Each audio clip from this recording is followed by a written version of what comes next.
This channel does not promote any violent, harmful, or illegal activities. All content provided by this channel is meant for an educational purpose only. নমস্কার, আপনারা দেখছেন টিভি9 বাংলা। আমি শুভজিৎ রয়েছি আপনাদের সঙ্গে। রাত 10:30 মানেই নিউজ টপ 9। আমরা অত্যন্ত গুরুত্বপূর্ণ বেশ কিছু খবরে নজর রাখি। তবে শুরুতেই এই মুহূর্তের অত্যন্ত গুরুত্বপূর্ণ দুটো খবর এবং তার আপডেট আমরা দেখি। প্রথমেই পিসিআরকে আমি বলবো বিগ ব্রেকিং প্লে করতে। বিগ বলে আজকে কি বড় খবর রয়েছে দেখি। আজকে প্রথম বড় খবর, প্রচার পর্বে দক্ষিণ কলকাতায় রাজনৈতিক উত্তাপ। এই উত্তাপ চড়ছে ক্রমশই। কর্মীদের গ্রেফতারির প্রতিবাদে ঢাকুরিয়া ব্রিজে অবরোধ বিজেপির নেতৃত্বে দেবশ্রী চৌধুরী, কলকাতা দক্ষিণের বিজেপি প্রার্থী দেবশ্রী চৌধুরী, তাকে আটক করা হয়েছে। লেটেস্ট আপডেট আমরা পেয়েছি। আর কি আপডেট জানবো একটু পরেই। আজ সেকেন্ড বিগ ব্রেকিং কি আছে একবার দেখব। ভোটের মুখে আবারও বিপুল পরিমাণ নগদ উদ্ধার। কোথা থেকে আসছে এত টাকা, এই প্রশ্ন। হাওড়ার রাজধানী এক্সপ্রেস থেকে উদ্ধার হয়েছে 27 লক্ষ টাকা। এক ছাতু ব্যবসায়ীর বাড়ি থেকে আজকে 71 লক্ষ টাকা উদ্ধার হয়েছে। আপনারা জানেন 5 সন্দেহভাজনকে গ্রেফতার করেছে জিআরপি। 5 সন্দেহভাজনকে গ্রেফতার করেছে। ধৃতরা ধানবাদ, প্রয়াগরাজের বাসিন্দা বলে জানা যাচ্ছে। এই মুহূর্তের অত্যন্ত বড় খবর এই দুটো। এই খবরের আপডেট জানবো। তবে শুরুতেই যেটা আপনাদের প্রথমেই বললাম, প্রচার পর্ব, এবং এই প্রচার পর্বে দক্ষিণ কলকাতায় রাজনৈতিক উত্তাপ অনেকটাই ঊর্ধ্বমুখী। তার কারণ বিজেপি কর্মীদের গ্রেফতারের প্রতিবাদে ঢাকুরিয়া ব্রিজে তুল কালাম কাণ্ড। দীর্ঘক্ষণ কলকাতা দক্ষিণের বিজেপি প্রার্থী দেবশ্রী চৌধুরীর নেতৃত্বে অবরোধ চলে। সন্ধ্যে থেকে বহুবার পরিস্থিতি উত্তপ্ত হয়ে ওঠে। বিজেপি প্রতিনিধি দলের সঙ্গে কথা বলার প্রস্তাবও দেয় পুলিশ। তবে গ্রেফতার কর্মীদের মুক্তির দাবিতে অনড় ছিলেন দেবশ্রী। শেষ পর্যন্ত অবরোধ তুলে দেয় পুলিশ। টেনে হিচড়ে বিজেপি কর্মীদের তুলে নেওয়া হয়। আটক করা হয়েছে দেবশ্রী চৌধুরীকে। কি আপডেট আমি জানবো। আমার সহকর্মী আব্দুল আজিজ এই মুহূর্তে রয়েছেন আমার সঙ্গে সরাসরি। আজিজ, কি আপডেট, লেটেস্ট আপডেট কি আছে? দেখো, প্রায় 2.5 ঘন্টা ঢাকুরিয়া ব্রিজে বসেছিলেন দেবশ্রী চৌধুরী এবং তারপর প্রথমে তাদের তরফ থেকে প্রতিনিধি দল যায় থানায় এবং তারা কথা বলার চেষ্টা করে, তাদেরকে অবরোধ তুলে নেওয়ার জন্য বলা হয়। কিন্তু দেবশ্রী চৌধুরী যেটা প্রথম থেকে দাবি করছিলেন যে কোনো রকম অ্যারেস্ট মেমো ছাড়া তাদের যে কর্মীদেরকে গ্রেফতার করা হয়েছে, 5 জন কর্মীকে লেক থানা গ্রেফতার করেছিল, তাদেরকে অ্যারেস্ট মেমো দেখাতে হবে এবং সেই মতোই কিন্তু পুলিশের সঙ্গে কথাও হয়েছে। তারা আইনজীবী পাঠিয়েছিল। পুলিশ সেই আইনজীবীর সঙ্গে কথা বলে এবং তারা বলে যে ধারাগুলি লাগানো হয়েছে সেই ধারাগুলিও কিন্তু ঠিক নয়।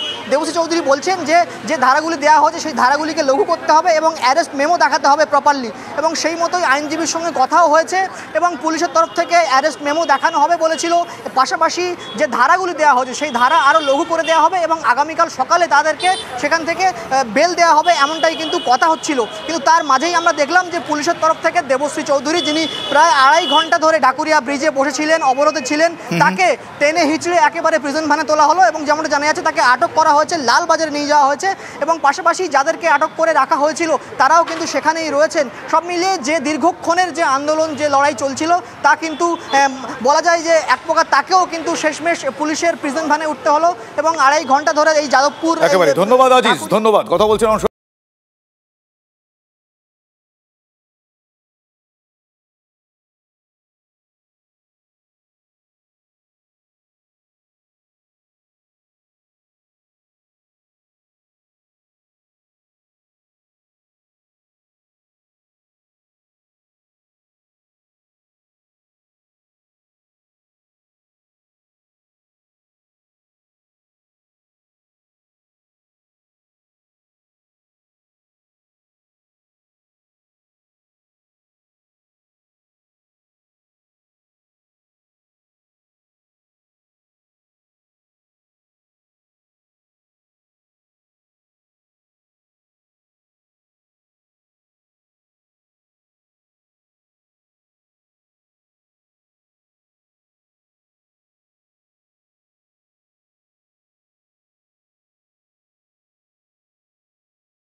2021-এ বাঁকুড়ার প্রার্থী ছিলেন সায়ন্তিকা ব্যানার্জি, এবারে তাকে প্রার্থী করা হয়েছে বরানগরে। মাঝখানে কিছুটা সময় তার গলায় অবশ্য একটু মান অভিমানের সুর ছিল। সংগঠনের সাথে আবার একসাথে মিলেমিশে কাজ করার একটা এক্সাইটমেন্ট, একটা আনন্দ, সকলে মিলে একসাথে লড়াইয়ের ময়দানে নামা, ভালো অনুভূতি।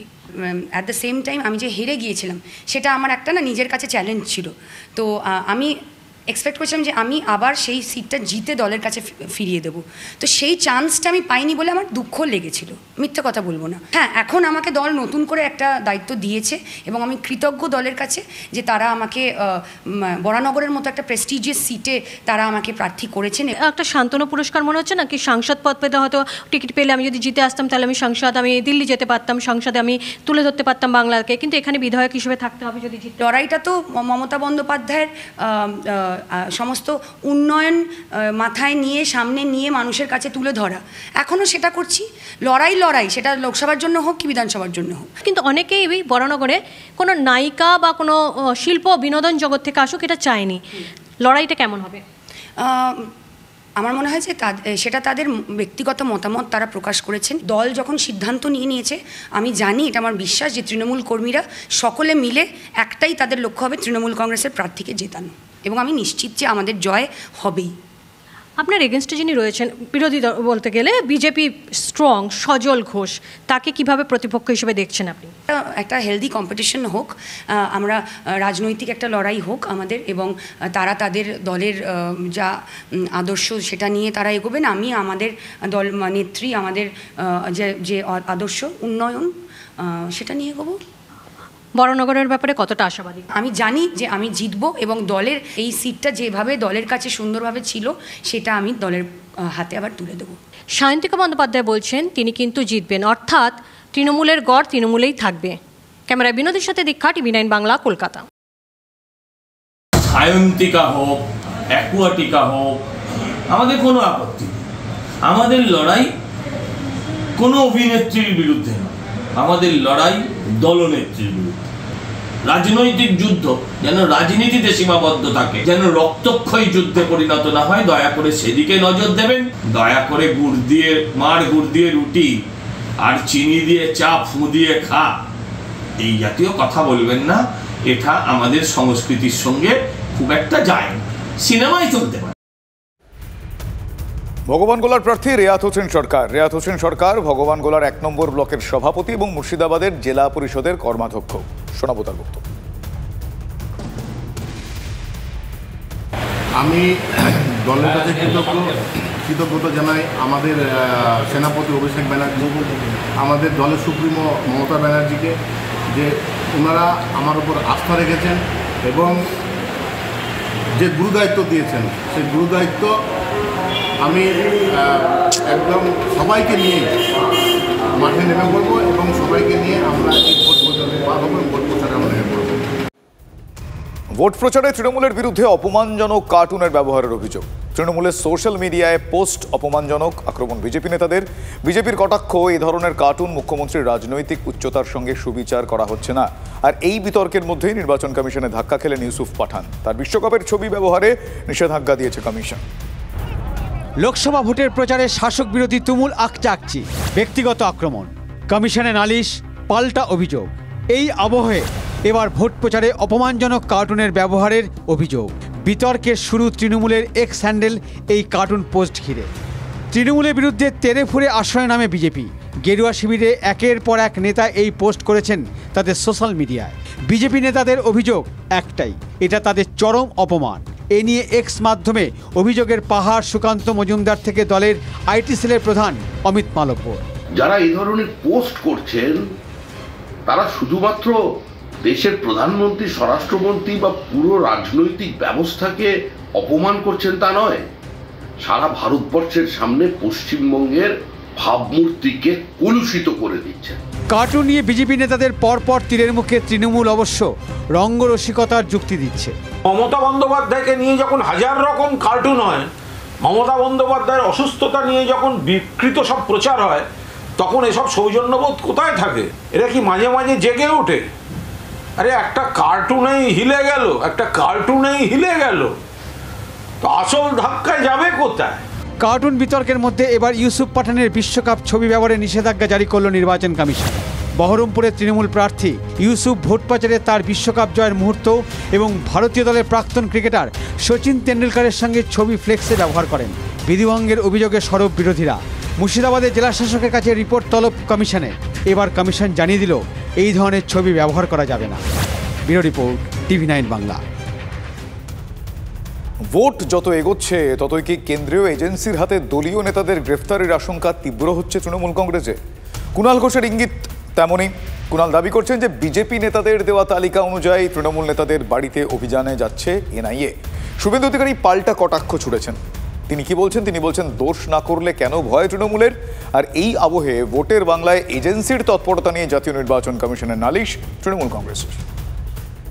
বিজেপি সাজিয়ে দিচ্ছে নামের লিস্ট তৃণমূল কর্মীদের, যে এদের ধরতে হবে, এদের এলাকা ছাড়া করতে হবে। বোমা বিস্ফোরণ করেছে, বহু লোক মারা গেছে, তৃণমূলের সবার বাড়িতে তো নিশ্চয়ই যাবে না। পূর্ব মেদিনীপুরের ময়নায় বিজেপির বুথ সভাপতিকে খুনের মামলায় NIA-কে যুক্ত করেছে কলকাতা হাইকোর্ট। 2022-এর ডিসেম্বরে পূর্ব মেদিনীপুরের ভূপতিনগরে ভয়াবহ বিস্ফোরণ ঘটে। সেই মামলাতেও আদালতের নির্দেশে তদন্ত শুরু করে জাতীয় তদন্তকারী সংস্থা। বিস্ফোরণের ঘটনায় বৃহস্পতিবার তৃণমূলের জেলা পরিষদের পূর্ত কর্মাধ্যক্ষ সহ একাধিক নেতাকে তলব করে NIA। সূত্রের খবর, সমন এড়ানোয় শনিবার আবার তাদের হাজির হতে নোটিশ দেওয়া হয়েছে। এই প্রেক্ষাপটে মারাত্মক অভিযোগ করলেন কুণাল ঘোষ। তৃণমূল নেতার অভিযোগ, NIA-র এক পদস্থ আধিকারিকের সঙ্গে কথা হয়েছে দুই বিজেপি নেতার। বিজেপির নির্দেশেই তৃণমূল নেতাদের নোটিশ পাঠাচ্ছে NIA। কুণালের আশঙ্কা, বিজেপির নির্দেশে কয়েকজনকে দ্রুত গ্রেফতার করা হতে পারে। আর এক প্রশ্ন কাল পরশুর মধ্যে যাবে এবং কাল থেকেই 2-3টি জায়গায় NIA অফিসারদের যাওয়ার, রেড করার, কিছু কিছু ব্যক্তিকে ধরে আনা, এলাকা ছাড়া করা, এই দায়িত্বগুলো বিজেপি তাদের দিচ্ছে। তৃণমূলের অভিযোগ উড়িয়ে বিজেপির জবাব, পুরনো মামলা, এর সঙ্গে রাজনীতি জড়িয়ে নেই। বোমা বিস্ফোরণ করেছে, বহু লোক মারা গেছে, তৃণমূলের সবার বাড়িতে তো নিশ্চয়ই যাবে না। আমরা তো অনেকদিন ধরে দাবি করছি নাড়ুয়াবিলাতে যে বোমা বিস্ফোরণে প্রচুর মানুষ মারা গেছেন, তাদেরকে গ্রেপ্তার করা হোক। কয়েকজনকে বাকিদের গ্রেপ্তার সঙ্গে ভোটের কোনো সম্পর্ক নেই। তৃণমূল নেতাদের NIA-র তলব ঘিরে তুঙ্গে উঠেছে তরজা। তৃণমূল প্রশ্ন তুলেছে ভোটের সময় কৃষ্ণনগরের তৃণমূল প্রার্থী মহুয়া মৈত্রকে কেন্দ্রীয় এজেন্সির সমন নিয়ে। সরব হয়েছে মন্ত্রী চন্দ্রনাথ সিনহার বাড়িতে তল্লাশি নিয়ে। দিল্লিতে জাতীয় নির্বাচন কমিশনে স্মারকলিপি দেন জোড়াফুলের 5 প্রতিনিধি। প্রধানমন্ত্রী ও রানিমা অমৃতা রায়ের ফোনালাপের ভাইরাল অডিওয় বিধিভঙ্গের নালিশ জানিয়েছে শাসক দল। বিগত দিনগুলোতে হয়েছে এরকম দেখা যায়নি যে নির্বাচন চলছে, প্রচারে সকলেই ব্যস্ত, প্রক্রিয়া চলছে, তার মধ্যে এসে উপস্থিত CBI, ED, IT, NIA কে নয়, আর সকলেই পশ্চিমবাংলায় এসছে। 100% সকলেই পশ্চিমবাংলায় টার্গেট করে নেমেছে। সব মিলিয়ে ভোট বাংলায় এজেন্সির অভিযান এবং সমন ঘিরে তুঙ্গে রাজনৈতিক চাপানুতর। দলীয় নেতাদের গ্রেফতারির আশঙ্কা তৃণমূলের গলায়। জানিয়ে বিজেপির খোঁচা, দোষ না করলে কেন আগে থেকে ভয় পাচ্ছে শাসক দল। Bureau report, TV9 Bangla. সন্দেশখালীতে ইডির ওপর হামলার ঘটনায় আবারও CBI নোটিশ। সন্দেশখালীর গ্রামে গ্রামে ঘুরে নোটিশ দিল CBI। আগারহাটি পঞ্চায়েতের বাসিন্দা আব্দুল আলিম মোল্লাকে তৃতীয় হাজিরার নোটিশ। দুবার তলবেও হাজিরা দেননি আব্দুল আলিম। পরিবারের দাবি, আব্দুল আলিম শারীরিক অসুস্থতার কারণেই হাসপাতালে চিকিৎসাধীন, তাই হাজিরা দিতে পারছেন না। স্থানীয় সূত্রে খবর, আব্দুল আলিম পেশায় ব্যবসায়ী। তার স্ত্রী আগারহাটি পঞ্চায়েতের সদস্য। এলাকার স্থানীয় তৃণমূল কর্মী খোকন মণ্ডল, ইন্দ্রজিৎ হালদারকে, তপন সর্দারকেও নোটিশ দিয়েছে CBI। 5ই জানুয়ারি একদিকে আকুঞ্জিপাড়া এবং তার পাশাপাশি সরবেরিয়া বাজার এলাকাতে ইডির উপরে যে হামলার ঘটনা ঘটেছিল, সেই ঘটনার তদন্তে জিজ্ঞাসাবাদের জন্য ফের নোটিশ দিতে শুরু করলো CBI। এদিন একেবারে রাজবাড়ি ফাঁড়ির পুলিশকে সঙ্গে নিয়ে এই এলাকার সরবেরিয়া, বামনঘেরি, আগারহাটি গ্রাম পঞ্চায়েতের বিভিন্ন শাহজাহান ঘনিষ্ঠ থেকে শুরু করে স্থানীয় তৃণমূল নেতা, এমনকি সক্রিয় তৃণমূল কর্মীদের বাড়িতে বাড়িতে পৌঁছে যাদের উপস্থিতি সম্পর্কিত তথ্য ইতিমধ্যেই তদন্তকারীদের হাতে এসে পৌঁছেছে, বা তদন্তকারীদের হাতে যে সমস্ত ভিডিও ফুটেজ রয়েছে বা ইতিমধ্যেই যে সমস্ত সাক্ষীরা বয়ান দিয়েছেন তার উপরে ভিত্তি করে যাদের যাদের উপস্থিতি বা জড়িত থাকার সংক্রান্ত তথ্য তদন্তকারীদের হাতে পৌঁছেছে তাদেরকে এবার জিজ্ঞাসাবাদ করতে চাইছেন তদন্তকারীরা। আর সেই মর্মেই কিন্তু একেবারে কেন্দ্রীয় বাহিনীর জওয়ানদের সঙ্গে নিয়ে সিবিআই তদন্তকারী অফিসাররা তারা বিভিন্ন গ্রামের বাড়িতে পৌঁছে যাচ্ছেন এবং সেখানে গিয়ে যাদের জিজ্ঞাসাবাদ করতে চায় তারা উপস্থিত না থাকলে তাদের পরিবারের যারা সদস্যরা রয়েছেন তাদের হাতে নোটিশ পৌঁছে দেওয়া হচ্ছে। তবে এদিন যাদের নোটিশ দেওয়া হয় তার মধ্যে এমন কয়েকজন রয়েছেন যাদেরকে ইতিপূর্বে একাধিকবার সিবিআই জিজ্ঞাসাবাদের জন্য তলব করেছিল, কিন্তু সেই তলবে তারা সাড়া দেননি বা হাজিরা দেননি। এদিন তাদেরকেও কিন্তু এমন কয়েকজন রয়েছেন যাদেরকে সিবিআই তরফ থেকে নোটিশ দেওয়া হয়, অর্থাৎ সব মিলিয়ে 13 জনকে সিবিআই নোটিশ এবং এদের প্রত্যেককেই নিজাম প্যালেসের সিবিআই দপ্তরে গিয়ে হাজিরার নির্দেশ দেওয়া হয়। ক্যামেরায় মিন্ময়ের সঙ্গে সুপ্রিয়, TV9 বাংলা, সরবেরিয়া। নদিয়ায় ভয়াবহ আগুন, শান্তিপুরের গোবিন্দপুরে পাওয়ার সাপ্লাইয়ের গোডাউনে আগুন, ঘটনাস্থলে দমকলের একটি ইঞ্জিন। অগ্নিকাণ্ডের জেরে এলাকায় আতঙ্ক, কি করে আগুন তা এখনও স্পষ্ট হয়নি।